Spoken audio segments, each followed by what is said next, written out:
Hello everyone, welcome to all of you. In our last lecture, we discussed about the female reproductive cycle, that is the menstrual cycle, or which is also called as the ovarian cycle. In that, we discussed the different phases of a menstrual cycle. In that, changes related with the ovary and related with the endometrium of the uterus that we discussed in our last lecture. In today's lecture, we are going to start with the next point, that is the mechanism of gametogenesis. We know that genesis means formation or production, and gametogenesis it is related with the production of gametes, and the gametes in the mechanism of reproduction it is of two types. The one gamete it is related with the male, and another gamete it is related with the female. So simply, gametogenesis it is the process where the production of gametes takes place, that is the male gamete and female gamete respectively. Then these gametes further take part in the mechanism of fertilization. In our later discussion, we are going to discuss the mechanism of fertilization. So before to study the fertilization mechanism, we are having the idea about the gametes, how these gamete produces, how the production of gametes takes place. So what is the exact definition of gametogenesis? So it is the process of formation of gametes in sexually reproducing animals. For example, human being. Gamete तयार होण्याची process म्हणजे त्याला आपण गॅमेटोजेनेसिस बोलतो. आता हे जे काही गॅमेट तयार होत असतात यामध्ये दोन प्रकारच्या सेल्स असतात. There are presence of two types of the cells, that is one is somatic cell, another one is germinal cell. आता सोमॅटिक सेल म्हणजे काय की ज्या सेल फक्त ऑर्गन्स तयार करतात. The somatic cell it forms only the organs of the body, and the property of somatic cell is they divides mitotically. Somatic cell organ तयार करणाऱ्या सेल आणखी ह्या मायटोटिक डिव्हिजन शो करतात. आणि दुसऱ्या प्रकारचे आहेत त्या आहेत जर्मिनल सेल.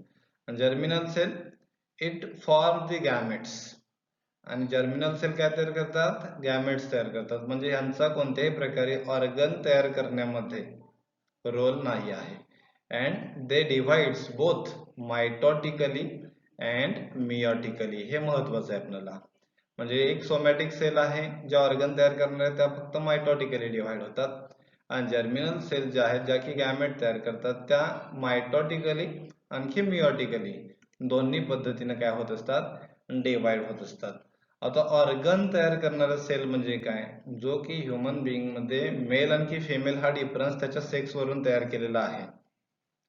हा सेक्स डिटरमाइन करणाऱ्या गॅमेट ज्या आहेत त्या जर्मिनल सेल आहेत, आणि जे सेक्स सोडून जे काही ऑर्गन आहेत ते सगळे ऑर्गन जे आहेत ते सोमॅटिक सेलने तयार केले जातात, की ज्यामध्ये मायटोटिक डिव्हिजन जो आहे तो मेजर पार्ट आहे. आणखी जर्मिनल सेल काय तयार करतात, गॅमेट्स तयार करतात, की ज्या सेक्स डिटर्मिनेशन मध्ये आपल्याला पुढे महत्वाचे आहेत, ज्या मायटोटिकली आणखी मियोटिकली दोन्ही प्रकारे काय होऊ शकतात, डिव्हाइड होऊ शकतात. Then let us come to know the difference between the embryo and fetus. What is embryo? After the successful fertilization, after 6 to 8 weeks, the structure which forms it is called as the embryo. Fertilisation झाल्यानंतर, fertilisation म्हणजे काय, male gamete आणखी female gamete ज्यावेळेस fuse होतील, मग mail gamete म्हणजे काय आहे तर स्पर्म आहे, आणि फिमेल गॅमेट म्हणजे काय आहे तर एक किंवा त्याला आपण ओव्हा किंवा ओव्हम बोलतो. हे ज्यावेळेस एकत्र येतील त्यावेळेस ते काय तयार करतील, झायगोट तयार करतील, आणि झायगोट डिव्हाइड होईल, रिडिव्हाइड होईल, त्याच्यामध्ये क्लिवेज होईल, आणखी क्लिवेज हे सगळं आपल्याला पुढच्या पार्ट्स मध्ये पाहायचं आहे. आणि ज्यावेळेस फर्टिलायझेशन होईल, फर्टिलायझेशन नंतर ज्या वेगवेगळ्या डेव्हलपमेंटल स्टेजेस आहेत, 6 ते 8 आठवड्यानंतर जे स्ट्रक्चर तयार होईल त्याला बोललं जातं embryo. What is embryo? The structure which forms after 6 to 8 weeks of fertilisation. आणि यानंतर embryo then it converted into foetus. एम्ब्रिओचं कन्व्हर्जन नंतर कशामध्ये होतं? फिटस मध्ये होतं. आता फिटस म्हणजे काय? ज्यावेळेस हा एम्ब्रिओ आहे, फर्टिलायझेशन नंतर 6 ते 8 आठवड्यानंतर ज्यावेळेस हा एम्ब्रिओ ह्युमन कॅरेक्टरिस्टिक्स ज्यावेळेस दाखवेल, म्हणजे ह्युमन फॉर्म्स, म्हणजे त्यामध्ये डेव्हलपमेंटल चेंजेस जर ह्युमन फॉर्म मध्ये होत असतील, मग त्याचे 4 लिम्स असतील, हाइंड लिम्स असतील, हात असेल, पाय असेल, हेड असेल, डोकं असेल, ह्या सगळ्या ज्यावेळेस त्याच्यामध्ये चेंजेस होत जातील त्यावेळेस त्या स्ट्रक्चरला आपण काय बोलणार आहोत? fetus. Embryo later develops into the fetus by taking the characteristics of human forms till जोपर्यंत जन्म होत नाही तोपर्यंत, till birth. And these events that we are going to study in our next part, embryo and fetal development. So let us come to know the first mechanism of gametogenesis, which is related with the male, that is spermatogenesis. It is related with the male only. And female मध्ये कोणता असतो? तर oogenesis असतो. तो आपण separate next lecture मध्ये discuss करणार आहोत. We know that genesis means the production or formation, and here कशाचं प्रोडक्शन होतं? स्पर्मॅटोजेनेसिस, sperm formation mechanism. So it is the process of formation of male gamete. स्पर्मॅटोजेनेसिस कोणाशी असोसिएटेड आहे? मेलशी असोसिएटेड आहे. So it is the process of formation of male gamete. आता ह्या mail गॅमेटचं नाव काय आहे? स्पर्मॅटोझोआ or sperm is called as the spermatogenesis. स्पर्मॅटोझोआ किंवा sperm तयार होण्याची प्रोसेस म्हणजेच स्पर्मॅटोजेनेसिस. आता हे कुठे होतं नेमकं? What is the site of sperm formation? The site of sperm formation or spermatozoa formation is the testis. We know the testis and we know the TS of testis, transverse section of testis. हे सगळं आपल्याला माहिती आहे. TS transfer section already आपण discuss केलेला आहे. तर हा जो TS आहे की ज्याला आपण मेल रिप्रोडक्टिव्ह गोनॅड बोलतो, या मेल रिप्रोडक्टिव्ह गोनॅड मध्ये स्पर्म फॉर्मेशनचा मेकॅनिझम जो आहे तो कंटिन्यू केला जातो. आपल्याला माहिती आहे the layers of this testis it shows the presence of germinal cells. आता हा पार्ट अतिशय महत्वाचा आहे आणि या जर्मिनल सेलचा रोल जो आहे तो आपल्याला अतिशय महत्वाचा आहे की जो स्पर्म फॉर्मेशन मध्ये आपण त्याबद्दल डिस्कस करणार आहोत, त्याच्या स्टेजेस मध्ये डिस्कस करणार आहोत. The germinal cells in the testis, which are known as primary germinal cell or the primordial cells. Germinal cells जे आहेत त्यांना काय बोललं जातं? Primary germinal cells or the primordial germinal cells. They plays a significant role in the process of formation of sperms. आता हे कसं होतं? यामध्ये कोणकोणत्या पर्टिक्युलर स्टेजेस आहेत ते आपल्याला वन बाय वन स्टडी करायचे आहेत. बिफोर दॅट त्यामध्ये आणखी एक महत्वाचा पार्ट आहे, तो आहे हार्मोनल. हार्मोनचा रोल देखील अतिशय महत्वाचा आहे. आता यामध्ये कोणत्या एरिया मधून जास्तीत जास्त आपल्याला इम्पॉर्टन्स दिलेला आहे स्पर्म फॉर्मेशन मेकॅनिझम मध्ये? तर पिट्युटरी ग्लँड आहे, ज्याला आपण मास्टर एंडोक्राइन ग्लँड देखील बोलतो. आणि ह्या पिट्युटरी ग्लँड मध्ये जास्तीत जास्त इम्पॉर्टन्स आपल्याला असलेला दिसून येतो. आपला ब्रेन जो आहे, ह्युमन ब्रेन, हा अतिशय सुपेरियर ब्रेन आहे, मोस्टली ऍडव्हान्स्ड ब्रेन आहे. आणि या ब्रेन मध्ये आपल्याला माहिती आहे fore brain, mid brain, hind brain ह्यासारखे वेगवेगळे एरियाज आहेत की जे आपल्याला कंट्रोल अँड कोऑर्डिनेशन ह्या टॉपिक मध्ये परत एकदा डिटेल मध्ये पाहायचं आहे, ज्यामध्ये आपल्याला पिट्युटरी ग्लँड बद्दल देखील, त्याच्या हार्मोन्स बद्दल देखील अतिशय महत्वाचा त्या ठिकाणी जो पॉइंट आहे तो डिस्कस करायचा आहे. इथे आपल्याला सध्या एवढंच माहिती असू की आपल्याला जी पिट्युटरी ग्लँड आहे किंवा आपल्या ब्रेन मध्ये असणारा जो काही हायपोथॅलॅमसचा पार्ट आहे, हा हायपोथॅलॅमसचा पार्ट जो आहे तो अतिशय महत्वाचा आहे. At the time of puberty the part of hypothalamus in our brain, it starts to secrete the GnRH. What is GnRH? Gonadotropin releasing hormone. Hypothalamus काय करतो? GnRH, गोनॅडोट्रोपिन रिलीजिंग हार्मोन जो आहे तो काय करतो? सिक्रेट करतो. and due to the effect of gonadotropin releasing hormone, it starts the secretion of FSH. What is follicle stimulating hormone? FSH काय करतो? फॉलिकल्स तयार करतो. फॉलिकलची डेव्हलपमेंट जी आहे ती स्टिम्युलेट करण्याचं काम करतो आणि ज्यामुळे स्पर्मॅटोजेनेसिसचा मेकॅनिझम जो आहे तो काय केला जातो? कंटिन्यू केला जातो. We know the transfer section of ovary, transfer section of testis, where there is presence of number of seminiferous tubules, and these seminiferous tubules, it is lined by cuboidal epithelial cells which are called as the germinal epithelial cells. हे आपण already discuss केलेलं आहे TS of testis मध्ये. आणि ह्या germinal sale ज्या आहेत, germinal epithelial cell ज्या आहेत, it undergoes spermatogenesis mechanism to develop the sperm. आता इथं सध्या एवढंच आपल्याला माहितीसाठी आपल्या महत्वाचं आहे की जो हायपोथॅलॅमसचा पार्ट आहे तो गोनॅडोट्रोपिन रिलीजिंग हार्मोन सिक्रेट करतो आणि गोनॅडोट्रोपिन रिलीजिंग हार्मोन जो आहे तो फॉलिकल स्टिम्युलेटिंग हार्मोन सिक्रेट करतो. जे फॉलिकल स्टिम्युलेटिंग हार्मोन सेमिनिफेरस टिब्युल्सना त्या ठिकाणी ऍक्टिव्ह करतात, ज्यामधून आपल्याला स्पर्मॅटोजेनेसिसचा जो पार्ट आहे, स्पर्म प्रोडक्शनचा जो पार्ट आहे तो त्या ठिकाणी सुरू होतो. So it is about the role of hormones in the production of sperms or the spermatozoa. Then how the actual spermatogenesis mechanism takes place? What are different phases that we are going to see in our next part? The process of spermatogenesis involves 3 phases. एकूण 3 phases आहेत स्पर्मॅटोजेनेसिस मध्ये. One by one आपल्याला त्या detail मध्ये पाहायचे आहे. त्यापूर्वी आपल्याला ही डायग्राम थोडीशी ओव्हरलुक करायला पाहिजे. इथे दिसते पहा, मल्टिप्लिकेशन फेज पहिली फेज आहे, इथे सेकंड आहे ग्रोथ फेज आणि इथे थर्ड आहे मॅच्युरेशन फेज. म्हणजे पहिल्यांदा मल्टिप्लिकेशन होतं, त्यानंतर ग्रोथ फेज आहे आणि त्यानंतर सगळ्यात फायनल लेवलला इथे मॅच्युरेशन फेज आहे, थर्ड फेज आहे. आता प्रत्येक फेज मध्ये काय चेंजेस होतात ते आपल्याला इथे वन बाय वन पाहायचे आहेत. Let us come to know the first phase, that is the multiplication phase. आता नेम मध्येच, याच्या नावामध्येच आपल्याला दिसतं मल्टिप्लाय होतात. मल्टिप्लाय म्हणजे काय होतात? एकाच्या अनेक त्या ठिकाणी ज्या सेल्स आहेत त्या डेव्हलप होतात. मग एकाच्या अनेक तयार होत असताना जो सुरुवातीचा आहे तो काय असणार आहे? It is the primordial sale.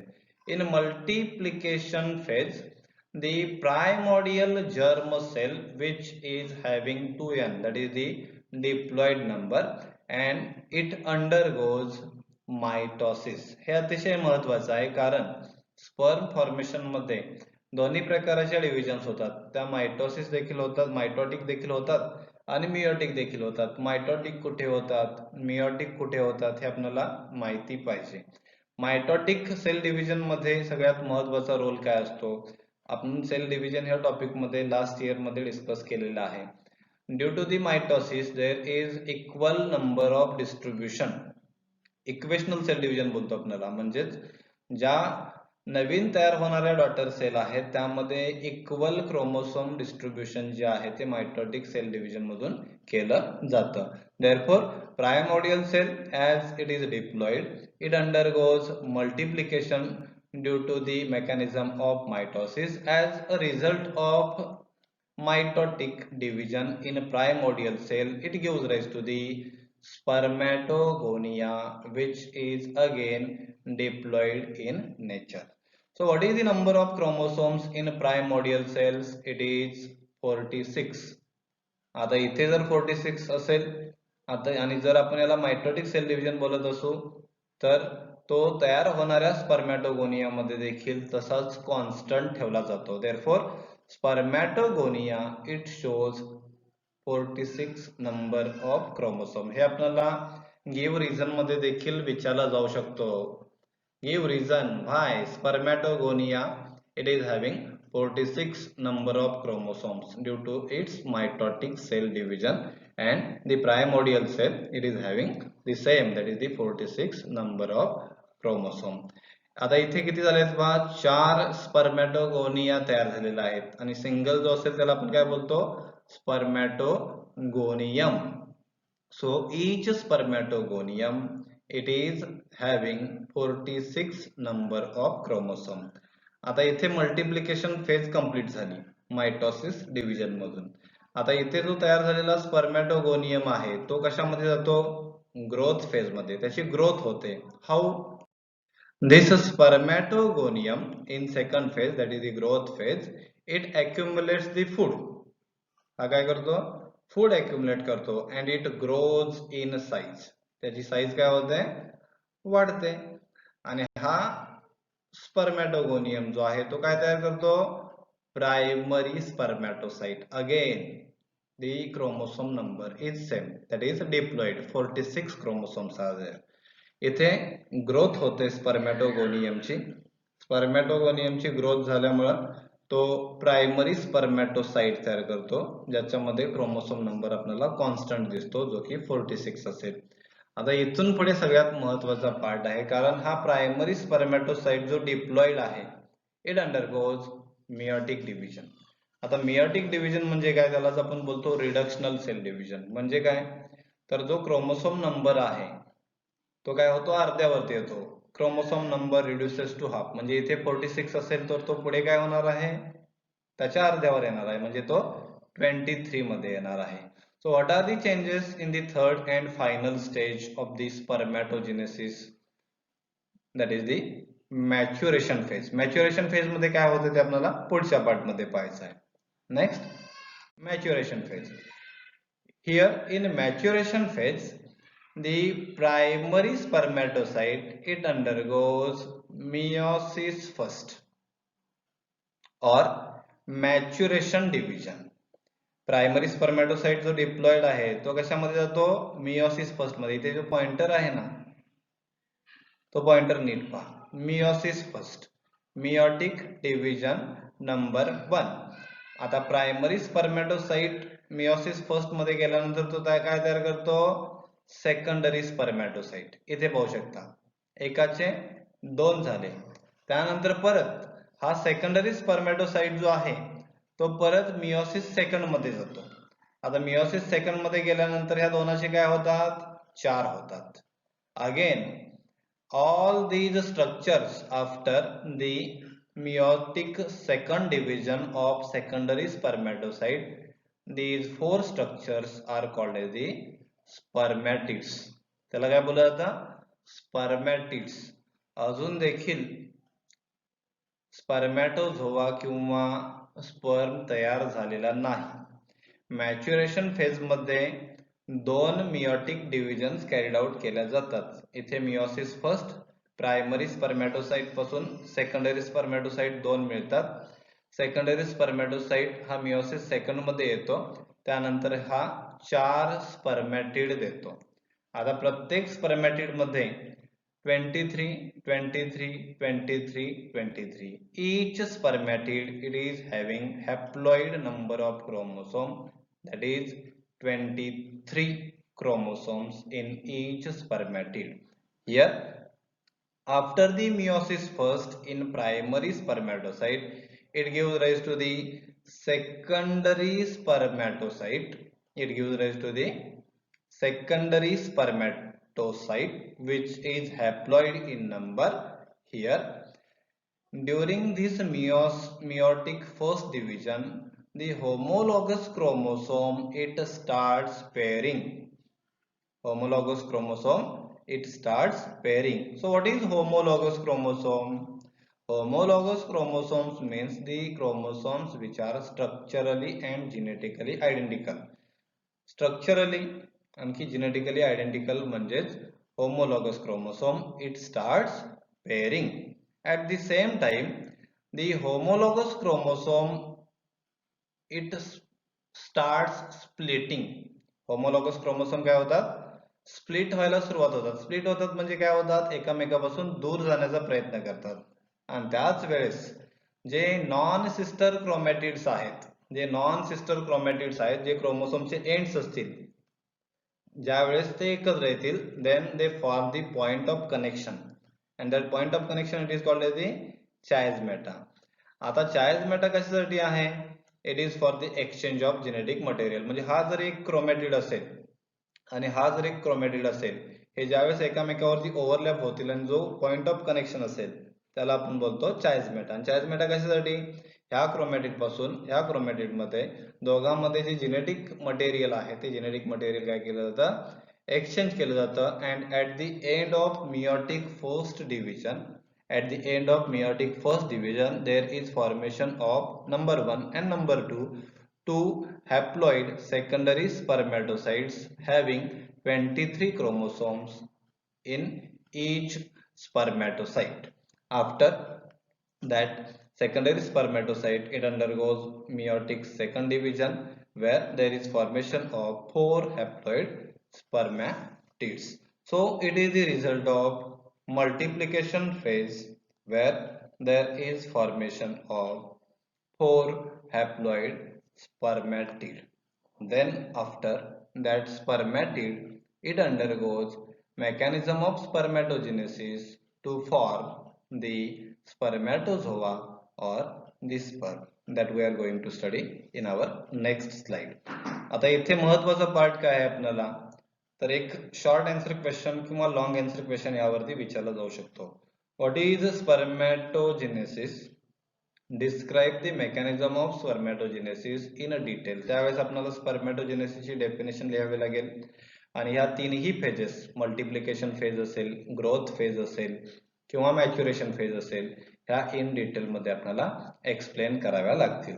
Then come to know the spermatid, then how that spermatid gives rise to the spermatozoa. What is the structure of spermatozoa? What are the parts of spermatozoa or sperm that we are going to study in our next slide.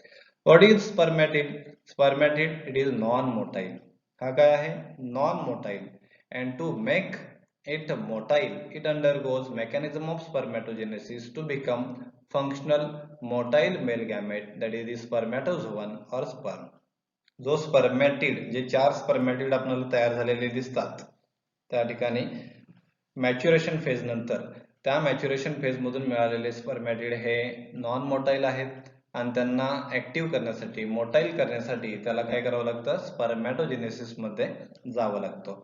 At that time there are various changes in that spermatid takes place. So what are the changes? हे आपल्याला short answer question साठी विचारले जाऊ शकतात.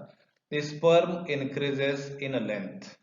Then the centrioles, हे structure आपल्याला पाहायचं आहे. Structure of spermatozoa, structure of sperm मध्ये इन डिटेल मध्ये. The centrioles are distinguished into the proximal and distal centriole. Each proximal and distal centriole, it is having the specific role. That is, proximal centriole, it helps in the mechanism of cleavage at the time of zygote formation. First cleavage मध्ये आपल्याला त्याचा role अतिशय महत्वाचा आहे, तो आपल्याला पुढच्या parts मध्ये आपल्याला क्लिअर करायचा आहे. And the role of distal centriole, the distal centriole it gives rise to the axial filament. Then again the sperms are active in nature because it shows the presence of mitochondria, and that mitochondria it becomes spirally coiled. Then formation of Golgi complex which form the acrosome again. So these are the various structures which are very much significant in the spermatozoa or the sperm to make that sperm active. So these are the various changes takes place during the spermatid, changes in the spermatid when it gives rise to the spermatozoon or sperm. So in next slide we are going to start the again the important part, that is the structure of sperm or spermatozoa. हा अतिशय महत्वाचा आहे. ही diagram आपल्याला sketch and label साठी विचारली जाऊ शकते. Sketch and label the structure of sperm or describe in detail the structure of sperm. याचे वेगवेगळे पार्ट्स आहेत ते आपल्याला देखील इन डिटेल मध्ये पाहायचे आहेत. The structure of sperm or spermatozoon. Sperm means seed and zoon means animal. The sperm, it is microscopic structure, elongated, haploid, motile male gamete. The length of this sperm, it is measuring about 0.055 mm, it is about 60 micron in length, and it remains viable for 72 hours. 72 तासांसाठी फक्त तो viable राहू शकतो. And This sperm it fertilizes with the ovum in first 12 to 14 hours only. पहिल्या 12 ते 14 तासामध्येच sperm जो आहे तो ओव्हम बरोबर फर्टिलाइज होऊ शकतो. After that there is no possibility of fusion of that sperm with the ovum. आता यामध्ये सगळ्यात महत्त्वाचा पार्ट आहे तो आहे parts of sperm. The sperm consists of head, here it is head, then neck, middle piece and tail. 1, 2, 3, 4 हे एकूण 4 महत्त्वाचे भाग आहेत आणि प्रत्येक पार्टचा जो रोल आहे तो अतिशय महत्त्वाचा आहे. So what is the structure of head? What are the structures associated with the head, neck, middle piece, and what is tail, and what is its importance that we are going to study one by one. So let us come with the part of head. आता हे पूर्ण structure जे आहे ते आहे हेडचं. Head it is the main part of the sperm. हा सगळ्यात महत्त्वाचा पार्ट आहे स्पर्म मध्ये. It is flat, oval with large nucleus and acrosome. हा स्ट्रक्चर जो दिसतो येलो कलरचा हा न्यूक्लियस आहे आणि त्याच्या बरोबर वरती काय आहे ऍक्रोसोम आहे. आता हा ऍक्रोसोम कशापासून तयार होतो? That acrosome it is formed by Golgi complex. कशापासून तयार होतो? Golgi complex. And acrosome it is having very much significant role. हा हेड फार महत्वाचा भाग आहे आणि त्यामध्ये ऍक्रोसोम आहे. कारण काय आहे? Because that acrosome secretes the enzyme. तो काय करतो? एन्झाईम सिक्रेट करतो. Secrete enzyme. Name of the enzyme is hyaluronidase and proteolytic enzyme like zonalysin and corona radiata penetrating enzyme. आता हे नाव आपल्याला माहिती आहे, फॅमिलियर आहे. झोनालायसिन असेल, कोरोना रॅडिएटा असेल. कोरोना रॅडिएटा म्हणजे हे जो ओव्हम आहे त्याच्या सगळ्यात बाहेरची लेयर आहे. Corona radiata outer, then middle that is zona pellucida and inner that is the vitelline membrane. म्हणजे ज्यावेळेस ओव्हम मध्ये हा स्पर्म एंट्री करणार आहे त्यावेळेस तो काय करणार आहे? सगळ्यात बाहेरची वॉल जी आहे ज्याला आपण कोरोना रॅडिएटा बोलतो ती काय करणार आहे? ब्रेक करणार आहे.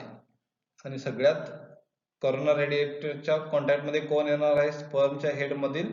तर तो ऍक्रोसोम येणार आहे की जो ऍक्रोसोम काय करणार आहे?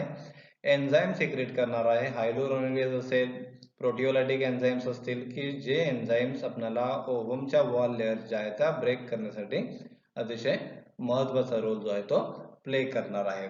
So that these enzymes which are secreted from this acrosome it helps in the penetration of egg during the process of fertilization.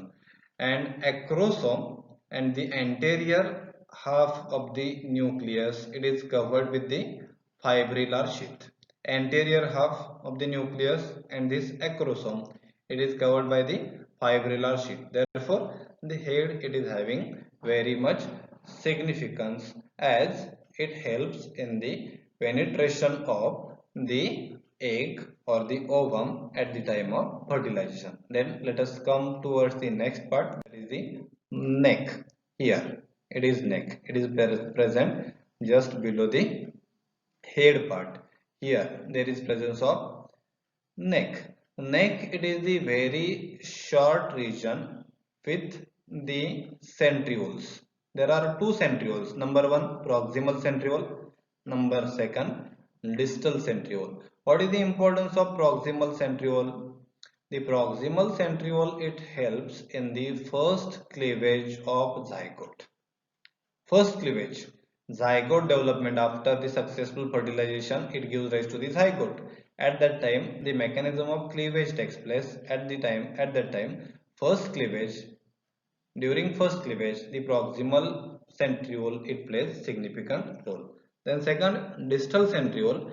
Distal centriole gives rise to the axial filament of the sperm. Distal centriole काय करतो? Axial filament जे आहे ते काय करतो असतो? Develop करतो असतो. It is about the neck which possesses the two types of the centrioles. Then let us move towards the third part, that is the middle piece. Here it is the portion highlight केलेला जो portion आहे तो middle piece चा part आहे आणि याच्या आतमध्ये आपल्याला जो स्पायरली कॉइल्ड येलो कलरचा स्ट्रक्चर दिसतो तो आहे mitochondria. As we know that mitochondria, it is the powerhouse of cell as it generates the energy in the form of ATP. आता एनर्जी तयार करत असेल तर तो त्या ठिकाणी स्पर्म्सना मोटाईल किंवा ऍक्टिव्ह ठेवण्यासाठी मदत करत असेल. काय डिटेल्स आहेत middle पीसच्या? The middle piece it serves as a power house of sperm. हे अतिशय महत्वाचं स्टेटमेंट आहे हा. Powerhouse of sperm. स्पर्मचा पॉवर हाऊस आहे कारण तो स्पर्मला एनर्जी देण्याचं काम करतो due to the presence of mitochondria. As it is showing 10 to 14 spirally coiled mitochondria, which is also called as the Nebenkern around axial filament. The posterior half of the nucleus, neck, middle piece of sperm covered by the sheath.